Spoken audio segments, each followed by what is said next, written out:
The Snow Queen.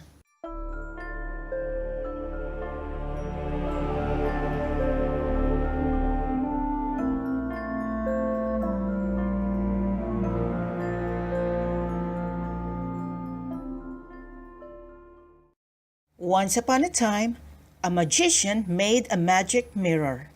In this mirror, a kind face became wicked. A look of hate was reflected as a look of love. One day, however, the mirror broke. And if a sliver of glass from the mirror entered someone's eye, that person's soul became evil. If another pierced a heart, that heart grew hard and cold as ice. In a big town, two children called Karl and Gerda were very close friends. And even the sweet pea that grew on Karl's windowsill spread across the street to entwine with Gerda's little rose bush.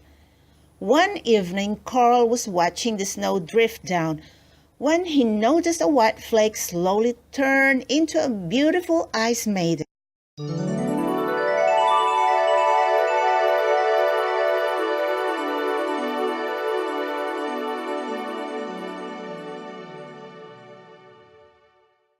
Karl was startled to hear the Ice Maiden speak his name, and he was not to know he had set eyes on the Snow Queen.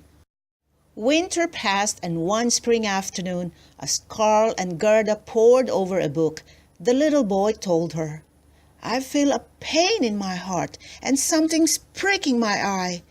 "Don't worry," said Gerda comfortingly. "I can't see anything."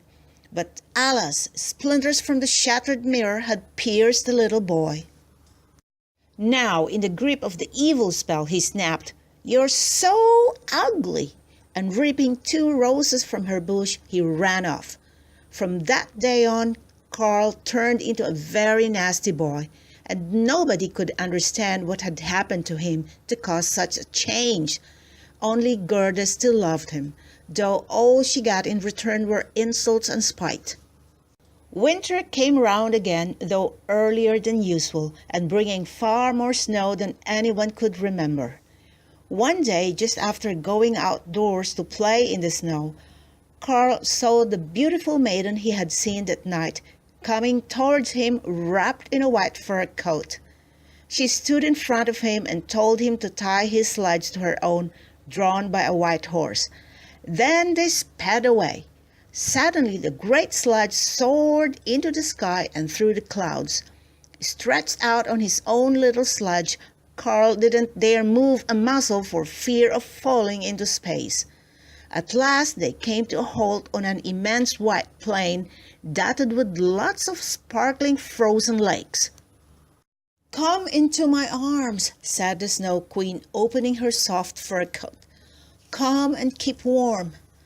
Karl allowed himself to be hugged by the unknown maiden, and a chill ran up his spine as two icy lips touched his forehead. The Snow Queen kissed him again, and in an instant the little boy forgot all about Gerda and his past life as he fell into a deep sleep. In the meanwhile, Gerda was anxiously searching for Karl, but no one had seen him. Finally, she went down to the river. "Great river," she said, "please tell me if you've seen Karl, or if you've carried him away. I'll give you these if you do." And she threw her shoes into the river, but the current paid no heed and just swept them back to the bank. Not far away stood an old boat, and Gerda climbed into it. As she drifted with the current, she pleaded, "Great river, silently flowing and knowing all things about men's lives, take me to Karl." At dusk, she stopped by a river bank carpeted with all kinds of flowers. After resting, she went into the forest, and though she did not know how she would ever find her friend, a mysterious voice inside her told her to be brave. After wandering far and wide, she stopped, tired and hungry. A crow flopped out from a hollow tree. "If you're looking for Karl," it said, "I know where he is. I saw him with the Snow Queen on her sledge in the sky." "And where is her kingdom? Gerda asked the crow. In Lapland, where all is icy cold, that reindeer over there might take you. Gerda ran over to the big reindeer, threw her arms around its neck, and laying her cheek against its soft muzzle, said, Please help me to find my friend. The reindeer's kindly eyes told her that he would, and she climbed onto its back. They traveled till they came to the frozen tundra lit by the fiery glow of the northern lights. Karl! Karl, where are you? Shouted Gerda as loudly as she could. When at last she found the little boy, Karl did not recognize her. Gerda threw her arms round him, and teardrops dripped onto his chest and heart. This broke the evil spell.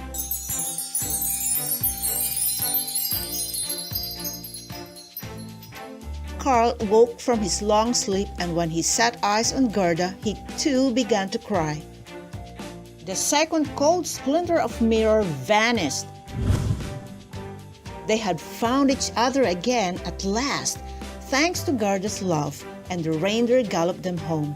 The two plants on the windowsill started to blossom again and to twine, a sign of their everlasting friendship.